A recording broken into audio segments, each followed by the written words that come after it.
Hello, and welcome to this week's edition of TCS Student News. I'm Jordan. And I'm Salma. Let's get right into the news.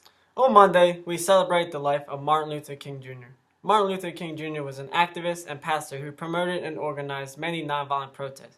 One of the best-known protests was the March on Washington. Here, he delivered the I Have a Dream speech in front of 300,000 people. The purpose of this march was to advocate for the civil and economic rights of African Americans.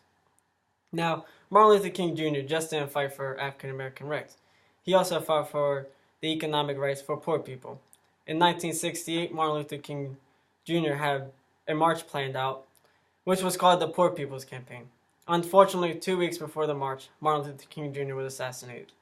The nation didn't know how to react. Many riots took place around the nation after his death. Riots even took place in Baltimore, but in Indianapolis, things remained calm. Robert F. Kennedy was a U.S. Senator who was about to give a speech in Indianapolis. On his way there, he had received the news that Martin Luther King Jr. was assassinated. He had to prepare a speech on how to tell the people about what happened.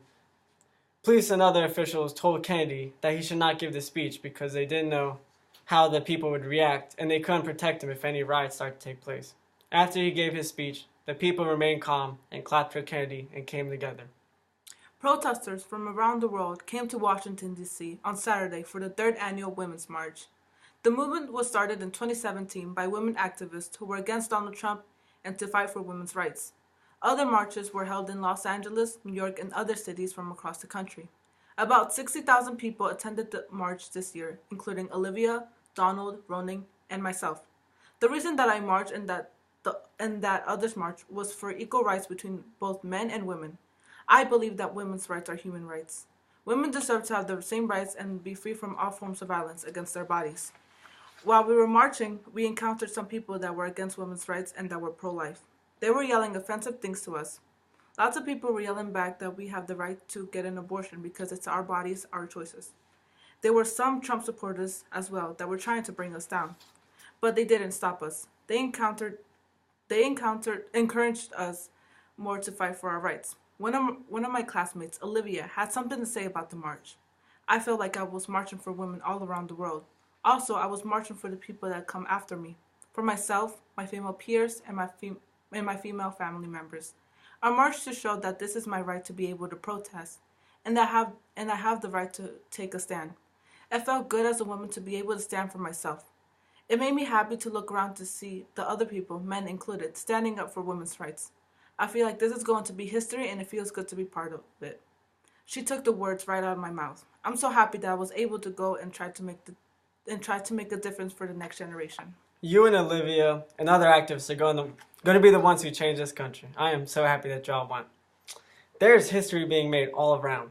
The government has been shut down for 33 days now, the longest it has ever been before, affecting 25% of the workforce, federal workforce, which is around 800,000 workers not being paid. The workers are unable to pay their bills and support their families. Some of the workers are taking money out of their retirement funds, which has tax consequences. Now, if the government does not open up by next month, 38 million more people will be affected. How so, you ask? Well, earlier this week, the Department of Agriculture just ran out of money to supply people with SNAP benefits, or as people call them, food stamps. The Department of Agriculture did give out food stamps for the month of February early, but will not have the money for March.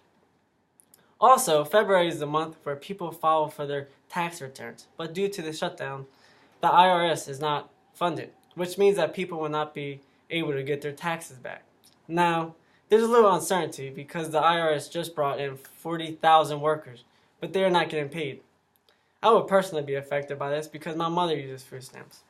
President Trump, I need you to get over your wall and open up the government. Because if you don't, you will see massive riots all over America. Thank you. Now, let's get into some more important news around TCS. On Wednesday, we celebrate Miss Leah's wonderful birthday. Miss Leah does so much for the school. She comes in every Monday and Wednesday and helps out with collecting tuition, takes care of school financing and school supplies, and filing. And sometimes she teaches the government class. TCS wouldn't be the same without you, Miss Leah. We all love you and are so thankful to have you here. Happy birthday, Miss Leah. Thank you for everything you do, Miss Leah. You are so amazing. I am so glad to have you in my life. Last Friday, we had the amazing opportunity to meet with an actor from The Wire House of Cards, and many more TV shows and movies. He also wrote the song Crab for Christmas. You might have heard from him because he is a Baltimore native. He is the one and only Mr. David Du Bois. Mr. Du Bois came in and talked about his amazing life and about what he does for a living. He also had the students and I do spit takes. Let me tell you, we have some work to do with that. As I mentioned before, he is an actor, but he also is a motivational speaker all around the world. He gave the students and I life lessons that we should use now and in the future. One that stood out to me was, you are stronger than you know. I think that you all should think about that because it is very true. Thank you, Mr. David Du Bois, and I hope to see you again. Last Thursday, Miss Elaine came back and taught us about the lunar eclipse and solar eclipse. We strongly appreciate you in coming back for the rest of the school year. Thank you so much. On Tuesday, we held our first shadow day of 2019. The school is now looking for 8th grade graduates or 9th grade transfers. This school would be a good choice for someone who is looking to brighten their future and to make a difference in their life. If you would like to apply or know someone who is interested in the school, you should either call or email school to schedule a shadow day. To wrap up this broadcast, we would like to thank the following people for providing lunches this week. Thank you, Miss Claudia, for making homemade chicken coleslaw sandwiches and chicken with rice.